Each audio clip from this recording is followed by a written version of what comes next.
All right, guys. I may go live later. I'm not sure, but I know I'm gonna be kind of dumb for making this video, but I'm just gonna make it anyway.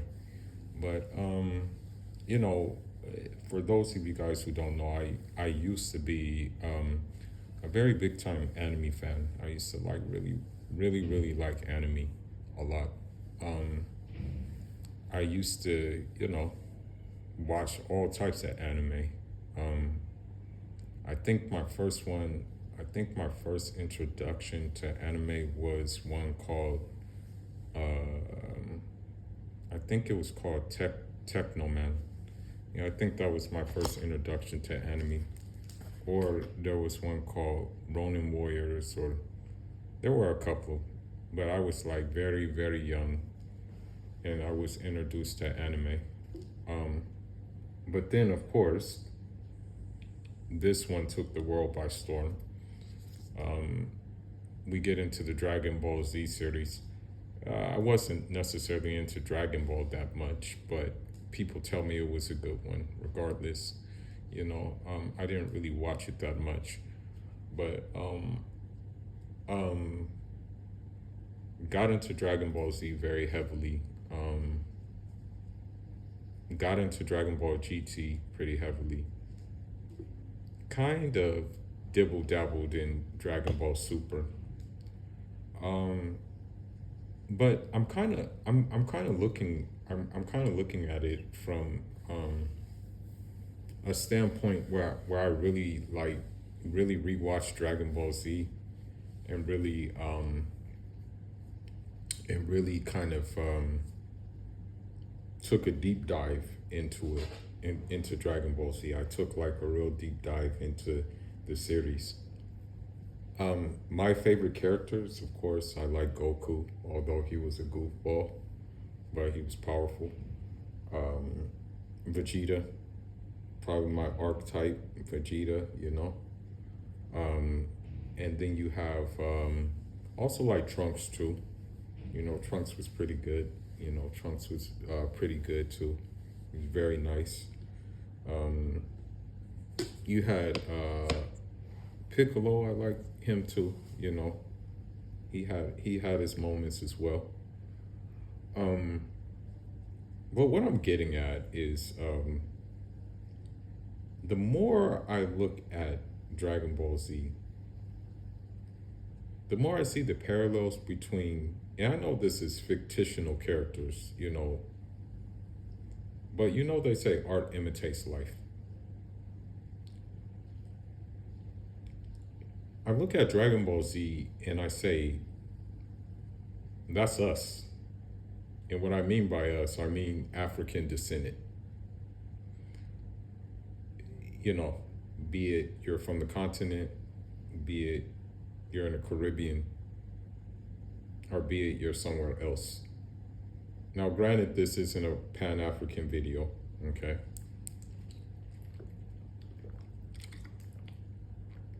But I look at the parallels of Dragon Ball Z in our plight.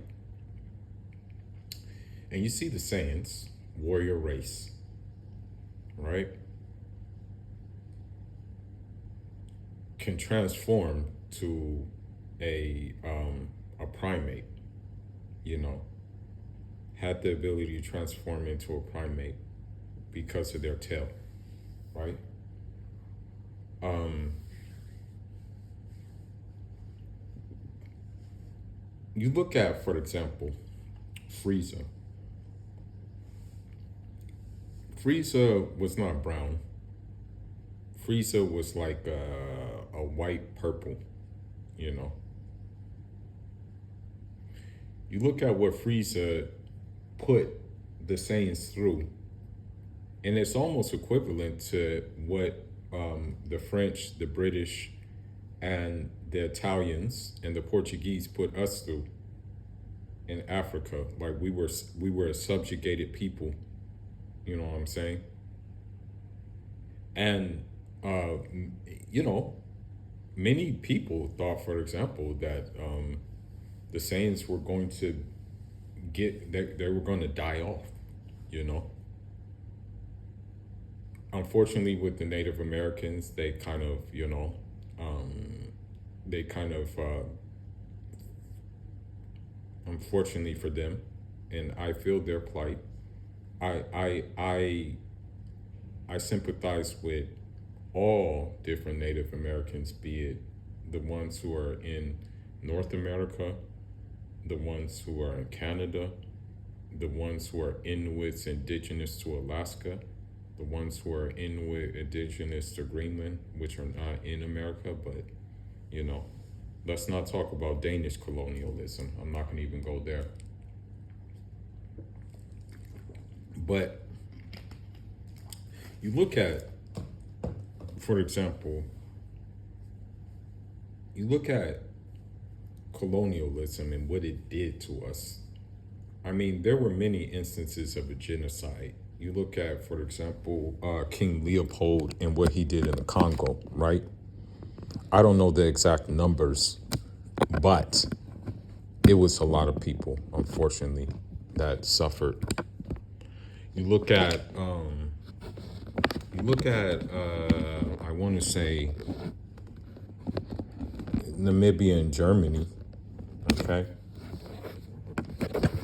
How many people suffered in that, right? How many Namibians suffered in that thing? You look at, unfortunately, the transatlantic slave trade. Look at that and how many people suffered in that. But, you know, what happened is it took Muslims, number one, and they're not going to tell you this history.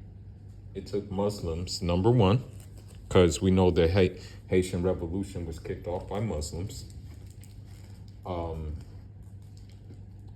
And it took just like a kind of, I hate to say it, a primitive but calculated nature to eventually like get to a certain level where, we can say, okay, we have some kind of autonomy. And that was the same with the Saiyans, bro. They were left for dead, you know. They were under the yoke of someone else, right? And the crazy thing about it is they were under the yoke of someone else, mostly due to fear. Mostly due to like a uprising, mostly due to mostly due to, I guess you can say,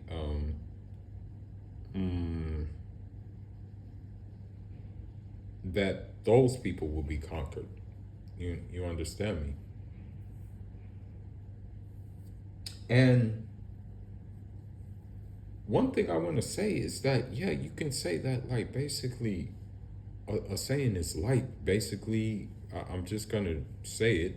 I know I shouldn't be saying it in this way, but a saying is basically like a nigga when you think about it, because you look at what they had to go through. You look at how many times they were called monkeys, and what do the Wyatts call us? They call us monkeys all the time. If you look at all the comments, you see things like, "Oh, you're a monkey." Oh, they're chimping out. Like that one guy, Chud the Builder. Yeah, he made his audience just from being a racist. You know. And the thing is that with the Saiyans, right? Um, I wouldn't even call them. You can't really call them white, because when you look at them, right, their most powerful form, although like one of their powerful forms was having blonde hair, but the final powerful form was them having black hair. You know, Super Saiyan 4.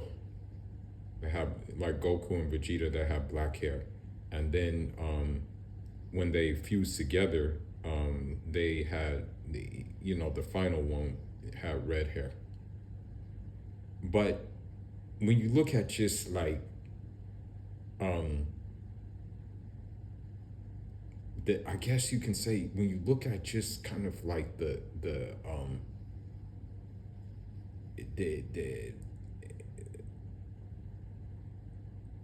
just the overall arc of a Saiyan is that of a, like, I want to say like a black dude, you know, who's just fighting for survival, finding his way.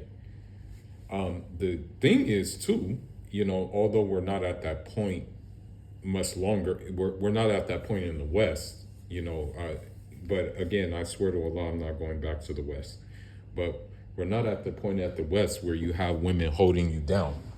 But that's the one thing about the same women too, that they held their husbands down, you know. Be it that they were earth women, they still held their husbands down. You understand?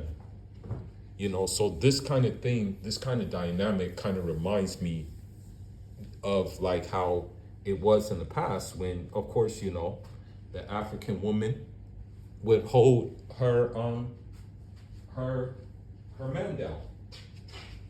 You understand me?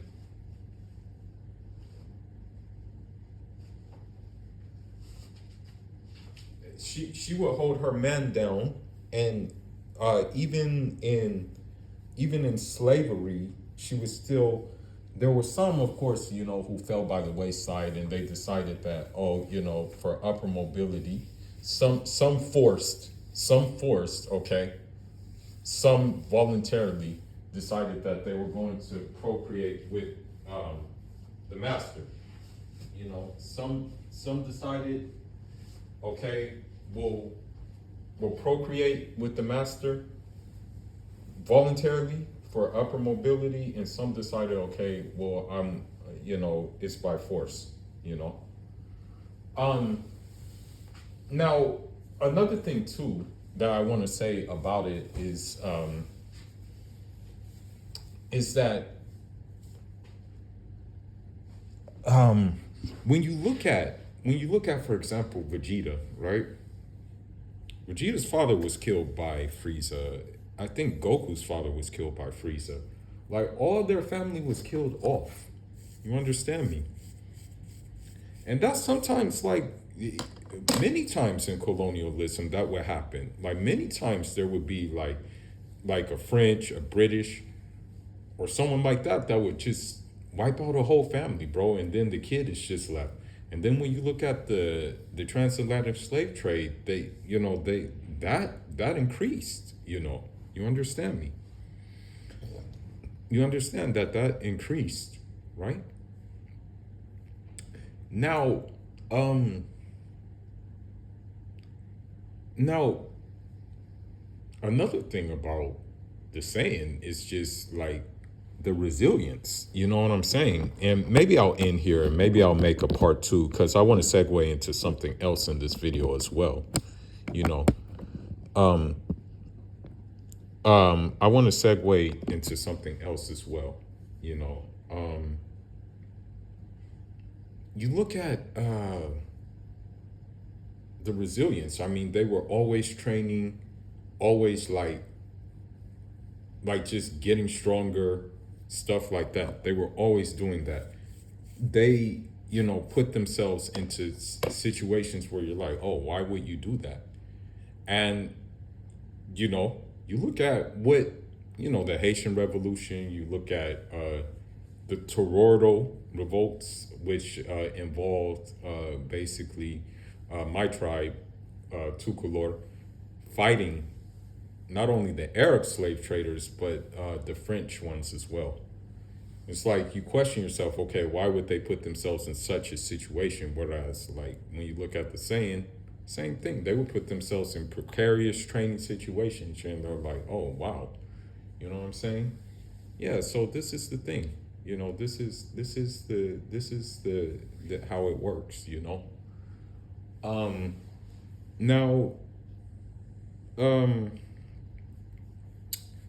When you look at, for example, the Muslim, right? And inshallah, I'm hoping soon I'll be out of here and I'll be in Africa soon, with my business closed here, and everything done. It's just the dumb war has just made things the way they are right now. That's why I'm just really hoping to Allah subhanahu wa ta'ala that He give the fat and we're able to finish business and do and move on. But what I realize here, yeah, is when I pray shoulder to shoulder, I'm not really seeing that many white people. As a matter of fact, I'm not even really seeing that many wheatish colored people. They're either black or majority brown.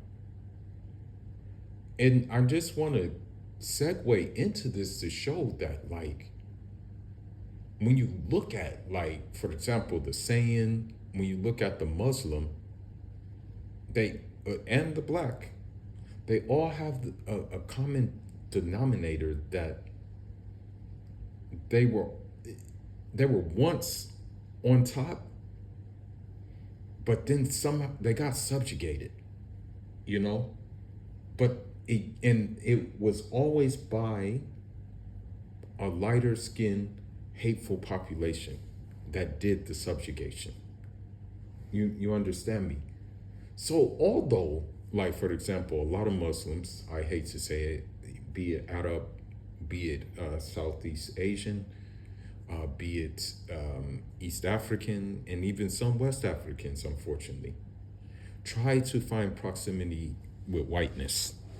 But it really can't be the case because of the simple fact that, and I'm going to end this video on this note, you didn't come from that, okay? Umar didn't come from that. Uthman didn't come from that. Abu Bakr didn't come from that.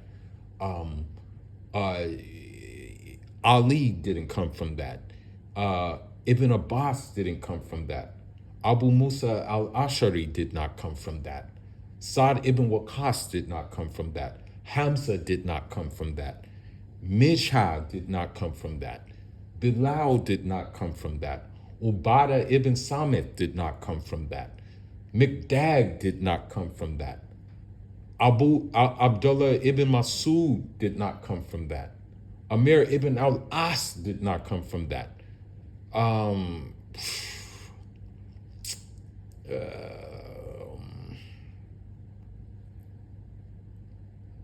I mean, the only one you can really kind of say is kind of can maybe find some parallels that come from that is Salman al-Farsi and maybe Suhaib al-Rumi. May Allah be pleased with them all.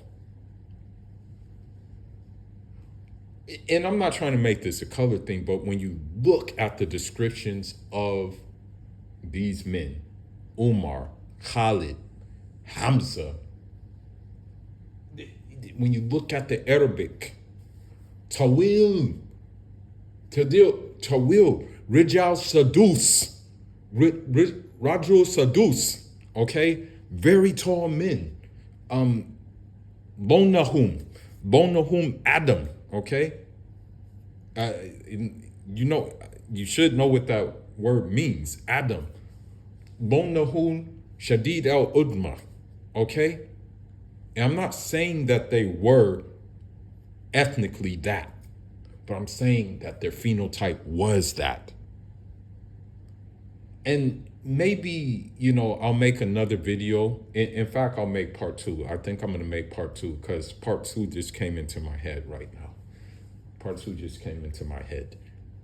But, it's quite interesting because these, like when you look at the Muslims, when they opened up lands, when they opened up against Byzantines, when they opened up against Romans and stuff like that, with the descriptions of them, just how Christians, how people looked at them, was that of like a nigga, basically. And it's the same thing with like Saiyans, so I guess my message in this video is that rather than like try to find proximity to whiteness, try to find proximity to greatness and intellectual greatness and also warrior greatness, because it's in, you know, many examples of it, through many examples, you know. Forgive me for this rant if I said anything off the wall, but I was just thinking about it, bro. I was just thinking about this, you know. But yeah, Fuller signing out. Njah Rama.